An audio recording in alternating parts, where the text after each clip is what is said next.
ఆంధ్రప్రదేశ్ రేరా సంబంధించి ప్రజల దగ్గర నుంచి అనేకమైన వినతులు రావటం జరిగింది.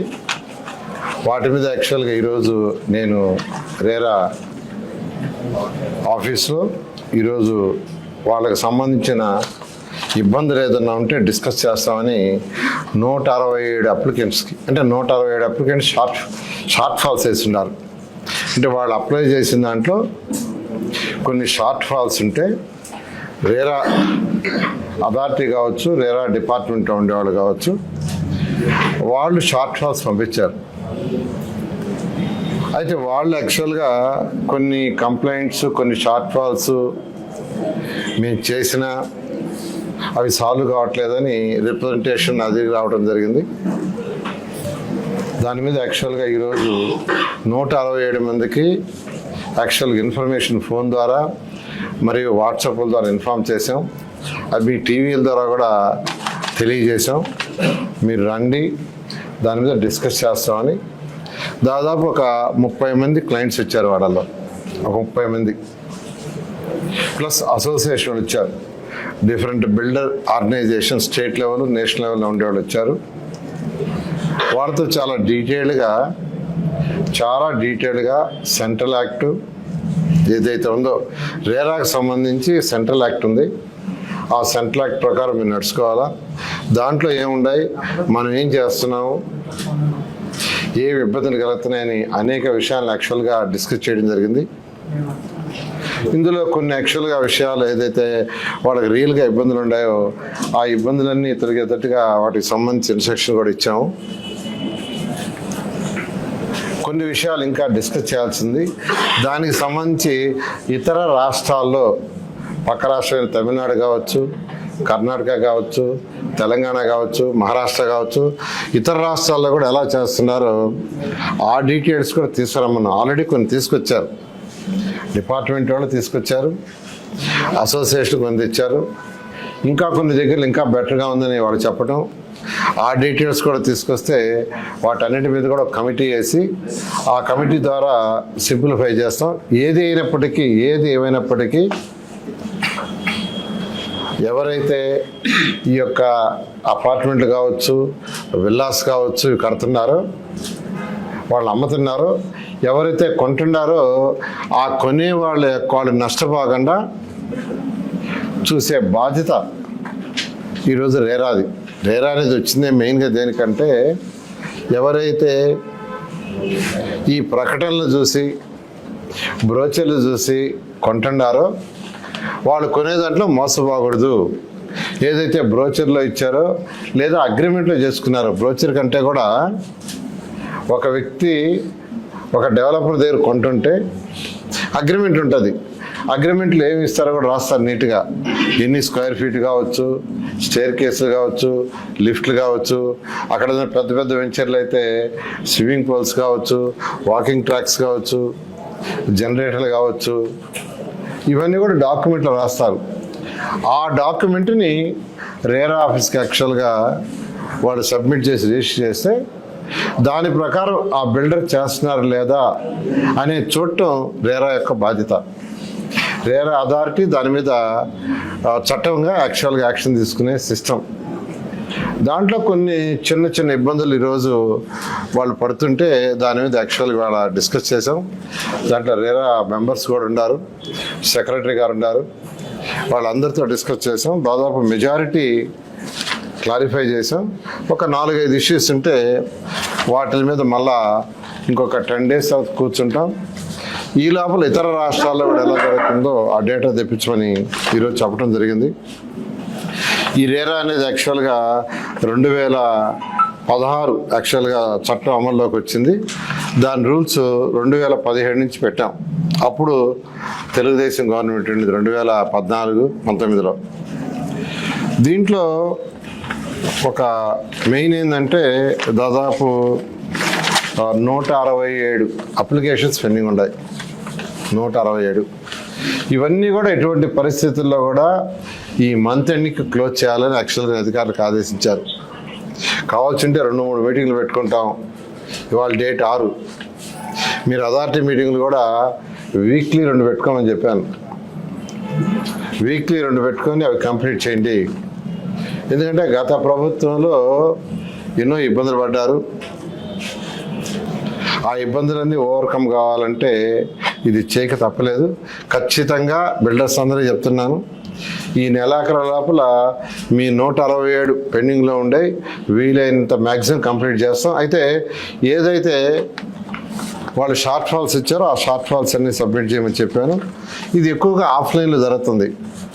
ఇది కూడా ఈ నెలాఖరు లోపల 100% ఆన్లైన్ సిస్టమ్ తీసుకురావడం జరుగుతుంది. అదేవిధంగా టీడీఆర్ బాండ్స్, ఈ రాష్ట్రంలో టీడీఆర్ బాండ్స్ది మేజర్ సమస్య అయింది. తణుకులో జరిగిన అవకతవకలతో ఈరోజు ఆ టీడీఆర్ బాండ్ని యాక్చువల్గా ఆపక తప్పలేదు. మిగతా దగ్గరలో కూడా టెంపరీగా కొద్ది రోజులు ఆపాం. అయితే కన్స్ట్రక్షన్ యాక్టివిటీ కుంటుపడకూడదని అవన్నీ రిలీజ్ చేశాం. అయితే మొన్నటి నుంచి దీని మీద నేనే స్పెషల్ డ్రైవ్ పెట్టాను. దాదాపు 1400 పైన పెండింగ్ ఉంటే మొన్న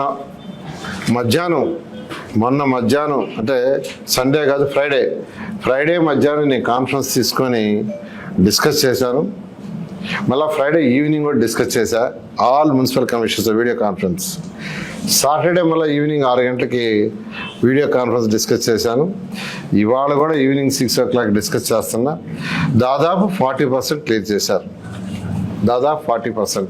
అయితే వాళ్ళకు కూడా కొన్ని చిన్న ఇబ్బందులు ఉన్నాయి.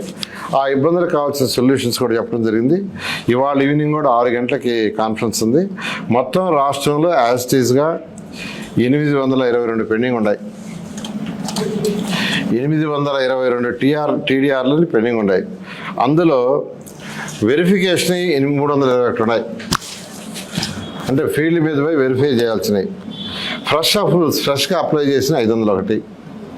ఏమైనప్పటికీ 822 కూడా ఈ నెలాఖరు లోపల పూర్తి చేస్తామని ప్రతి బిల్డరు, కన్స్ట్రక్షన్ చేసుకునే ఇండివిజువల్ అందరూ కూడా తెలియజేస్తున్నాను. వీటిలో ఎక్కువగా ఉండేది విశాఖపట్నం 124 ఉన్నాయి. తిరుపతి మున్సిపల్ కార్పొరేషన్ 153 ఉన్నాయి. కర్నూలులో 93, గుంటూరులో 120, 91 కాకినాడ, 50 వచ్చి రాజమహేంద్రవరం, కడపలో 46, విజయవాడ మున్సిపల్ కార్పొరేషన్లో మొత్తం 184 ఇంకా చెప్పాను. 14, ఏపీసీఆర్డీలో 10 కంటే ఎక్కువ ఉండేవి. మిగతా 2, 3, 4. ఈ విధంగా ముఖ్యమంత్రి గారు ఒకటే చెప్తుంటారు, రాష్ట్రంలో రియల్ ఎస్టేట్ డెవలప్ కావాలి. రియల్ ఎస్టేట్ డెవలప్ అయినప్పుడే రాష్ట్రం ముందుకు డెవలప్ అవుతుంది. రియల్ ఎస్టేట్ బిల్డర్స్ని కానీ ఇండివిజువల్ కట్టుకునేవాడు కానీ ఎవరిని ఇబ్బంది పెట్టొద్దని. అందుకనే టౌన్ ప్లానింగ్ లేఅవుట్లో కూడా రూల్స్ చాలా మార్పులు చేశారు, రిఫార్మ్స్ చేసాం. దానికి కూడా అనేక రాష్ట్రాలకి టౌన్ ప్లానింగ్ డైరెక్టర్ ద్వారా డిఫరెంట్ కమిటీలు పంపించి అవన్నీ కూడా యాక్చువల్గా స్టడీ చేసి కమిటీలు వేసి ఆ కమిటీలని డిస్కస్ చేసి మళ్ళా ఆ యొక్క అసోసియేషన్లతో అనేక దఫాలు డిస్కస్ చేసి ఫైనల్గా లేఅవుట్ రూల్స్ అయితే సీఎం గారు కూడా అప్రూవల్ చేశారు. బిల్డింగ్ యొక్క రూల్స్ అండ్ రెగ్యులేషన్స్ కూడా ఇవాళ మధ్యాహ్నం కూడా బిల్డర్స్ అసోసియేషన్ రమ్మన్నాం.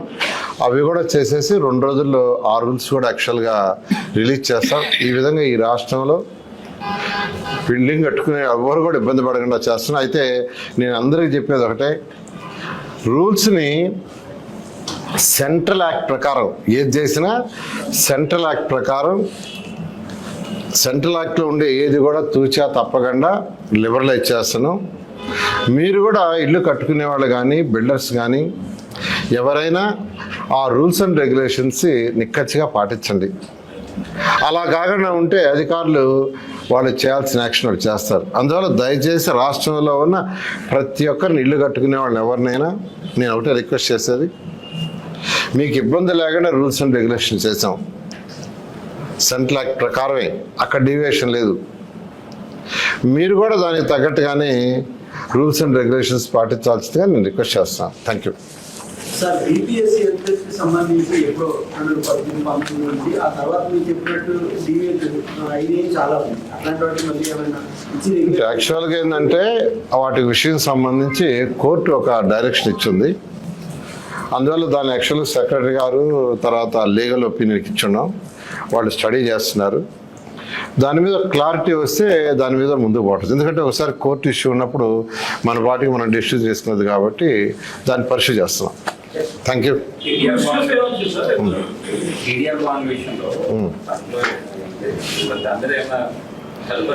ఏదైతే తణుకు టీడీఆర్ బాండ్స్, అదేవిధంగా తిరుపతిలో 1-2, గుంటూరులో 1-2 వీటిని హోల్డ్ చేస్తున్నాం. ఎందుకంటే విజిలెన్స్ ఎంక్వైరీ, ఏసీబీ ఎంక్వైరీ జరుగుతుంది. ఆ ఎంక్వైరీ చేసేటప్పుడు అవి రిలీజ్ చేయడం కరెక్ట్గా రాకుండా ఆ ఎంక్వైరీ అయిపోగానే దానికి సంబంధించి యాక్చువల్గా డిస్కస్ చేసి డిపార్ట్మెంట్లో మళ్ళా ముఖ్యమంత్రి గారితో కూడా డిస్కస్ చేసి దాని మీద డెసిషన్ తీసుకొని ముందుకు పోవడం జరుగుతుంది.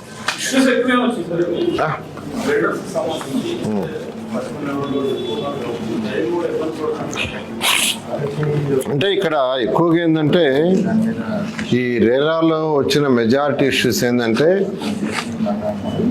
కట్టేశారు బిల్డింగ్స్, క్లోజర్ అంటే వీళ్ళు ఎప్పుడు క్లోజర్ చేయాలా, తర్వాత రెస్పాన్సిబిలిటీ ఎప్పుడు దాకా 2 సంవత్సరాలు అంటే రేరా సెంట్రల్ యాక్ట్లో ఉంది, వీళ్ళు ఏం పెట్టారు అంటే సెంట్రల్ యాక్ట్లో లేనివి కూడా కొన్ని ఇక్కడ యాక్చువల్గా ఇంప్లిమెంట్ చేయడం జరిగింది. దాని మీద ఈరోజు డిస్కస్ చేసి సెంట్రల్ యాక్ట్లో ఏముండే దాని ప్రకారం ప్రజలకు ఇబ్బంది ఏమైనా చేసేటట్టుగా కొన్ని లిబరలైజ్ చేసాం.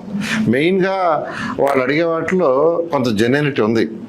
బిల్డింగ్ నువ్వు కట్టావు, క్లోజ్ అయిపోయింది, దాని ఎన్ని రోజుల వరకు మా బాధ్యత, ఎన్ని రోజుల వరకు మా బాధ్యత అంటే స్ట్రక్చరల్ కన్స్ట్రక్షన్ వాళ్ళ బాధ్యత లాంగ్ పీరియడ్.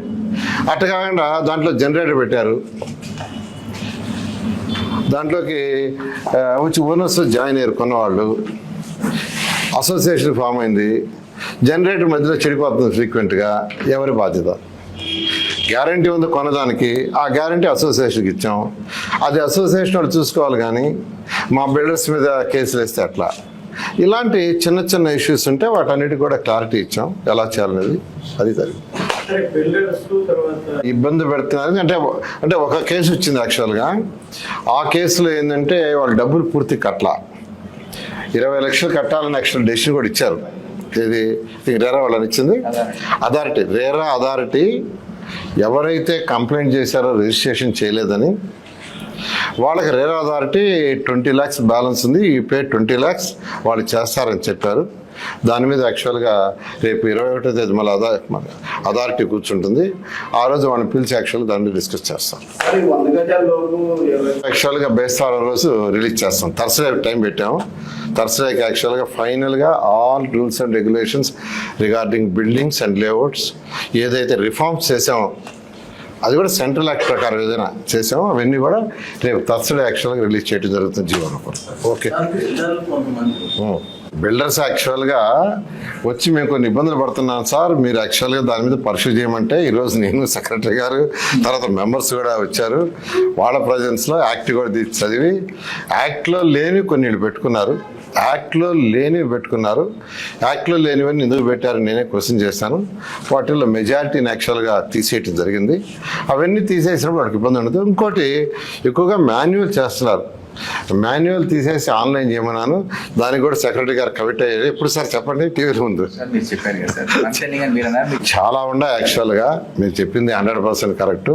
అంటే గతంలో అంటే చేంజ్ ఆఫ్ ల్యాండ్ యూజు సరిగా జరగనందువల్ల నేను యాక్చువల్గా మా సెక్రటరీ చెప్పింది ఏంటంటే ఆ మీటింగ్ వారానికి 2 సార్లు పెట్టమన్నా, పెట్టి ఎప్పటికప్పుడు డిస్కస్ చేస్తున్నారు. దాని మీద కూడా యాక్చువల్గా ఒక మీటింగ్ పెడతా త్వరలో. మీటింగ్ పెట్టి ఎవరైనా ఇబ్బంది పిలిచి దాని మీద తీసుకుంటే దాన్ని కూడా ఆన్లైన్ చేసి 100% లిబరలైజ్ చేయడం జరుగుతుంది. హాయ్ అండి, this is actress come anchor fun bucket Nagabhargavi. మరి మీరు చూస్తున్నారు రియల్ ఎస్టేట్ టీవీ. ఏపీఎన్ తెలంగాణలో రియల్ ఎస్టేట్కి సంబంధించిన ఏ విధమైన ఇన్ఫర్మేషన్కైనా సరే సబ్స్క్రైబ్ చేయండి రియల్ ఎస్టేట్ టీవీ.